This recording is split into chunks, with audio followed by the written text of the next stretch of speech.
Khizr Khan became an advocate for Gold Star families after his very passionate speech at the 2016 Democratic National Convention. He challenged then presidential nominee Donald Trump's stance on Muslim immigration. Now he is critical of President Trump's phone call to the wife of a soldier killed in Niger. This morning, for the very first time, the widow confirmed that Mr. Trump told her that her husband, quote, knew what he signed up for.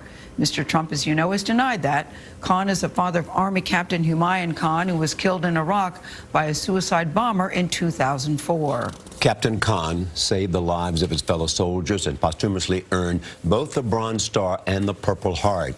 Khan is telling his family's story in a new book. It is called An American Family, a memoir of hope and sacrifice. He shares his journey from growing up as a son of a Pakistani farmer to fulfilling his dream of studying at Harvard Law School.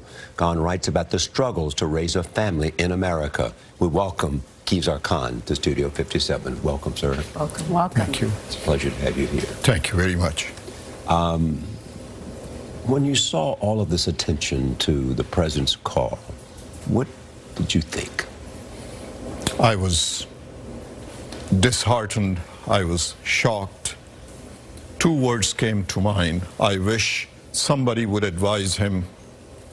Dignity, most dignity for these families, for my four brave sons that were protecting United States under most difficult circumstances. Privacy and dignity, restraint. He was not advised of those sentiments, of those words. And yet I thought I heard General Kelly say in the briefing room that he said there's nothing you can say that will comfort a family in this loss. Even General Kelly's own experience saying hearing it sometimes from a fellow soldier was more important. Do you think that the president wasn't advised not to make these calls, that it might be better to write a letter? His advisors know his habits and his nature. They must have insisted, put those words on piece of paper and placed it in front of him to read it from there so there is no misunderstanding. That was not done. But when you heard John Kelly's context of what Donald Trump was trying to say, do you think that Donald Trump was deliberately trying to be insensitive? When John Kelly put it in perspective, it seemed that Donald Trump's delivery fell short of what he was trying to say. Did that matter to you? Yes, it does, because it is not the intention of who is saying what is being said. This is from the President of the United States. Most accurate words, most accurate sentences should be uttered depending how those are received, not how those are said. And that was not done. Should the president call, or should they simply send a letter because you can't call everybody, or they don't call everybody? That is a very personal decision that ought to be left to the leader of this country. What he decides, that is his prerogative. But utmost respect, dignity, and privacy be granted to these most respectful families, the bravest families of this nation. You talk about your book, American Family, that this was a very difficult book for you to write. It was a book you never intended. You describe yourself as an American patriot, not because you were born in this country, but because you were not born in the country. Before I apologize for taking just one sentence, I wish to pay tribute to you three, through you three, to the press of this country, the fourth pillar of democracy. The world looks up to the press of the United States, for example. Thank you for your service to this nation, your continued bravery under these very difficult times. Now we can talk about the book. That was not the intention, but under these very difficult times, divisive times, children were reaching out to me knowing that I practice law. Will we be thrown out? Elementary school children, can we finish our school before we are thrown out of here? I would hearten them.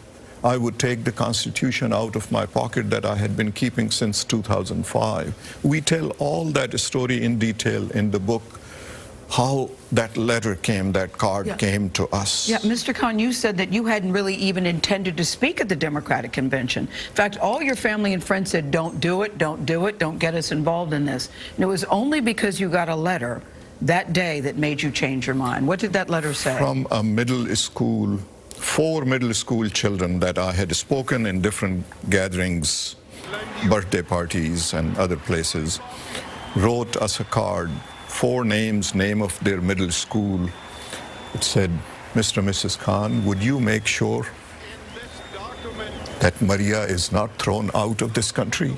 We love her. She's our friend." I read it twice, and I tell that story in the book in detail. Took it to Ghazala, showed it to her without saying a word. She said, Ghazala is your wife. my wife, she said, "We will go. We should speak on behalf." So this is a book about your life. It's called An American Family Memoir of Hope and Sacrifice. What is it you want us to understand about your journey and your family's journey from Pakistan to Harvard Law School to living in Charlottesville, Virginia? It is the goodness of this country, the values that must be remembered under these most difficult times of our nation, divisive times. There is so much good in this country. I have spoken to 162 communities in the last 15 months. Each and every member had been hopeful, firm believer in the goodness of this country and its values. So I remind in the book how we personally are symbol of the goodness of those countries. We are the beneficiaries of the values of this country. Your son believed in the goodness of this country. We have to say something about your son. It was his day off that day, Mr. Khan, when he was killed. And you tell a very compelling story about how a car drove in and he goes out with his hands up, the universal sign of surrender. But in 10 steps, he lost his life. And you're still thinking, what did he see in those 10 steps? Gail, that speaks to the goodness of this country. He was made in here. We brought him 2 years old. He was raised here. He learned everything from here. That is what makes this country great. It teaches ordinary citizens to be patriot. When the time comes, they stand up for the sake of others, protecting others, and he did that. He was a symbol of values. You believe those values will keep us strong? They certainly will. I have seen those values and the belief in those values of America throughout this nation. This is strongest than ever before. The more difficult time we face, the more those values shine and make us beacon of hope for the rest of the world. We tell those stories of traveling, of falling in love with the dignities and the freedoms that this nation. I very clearly remember entering the courthouse to take the oath of citizenship. I had lived under 2 martial laws, no rights, no liberties, but then I walked out as a citizen. I looked at this guy. Without any dignities, I walked in. I came out with that piece of paper. To most people, that is piece of paper. To me, it meant so very much that I became person of equal dignity. Yeah. And then sitting in the DMV, all of us know what a difficult experience that is. DMV. I saw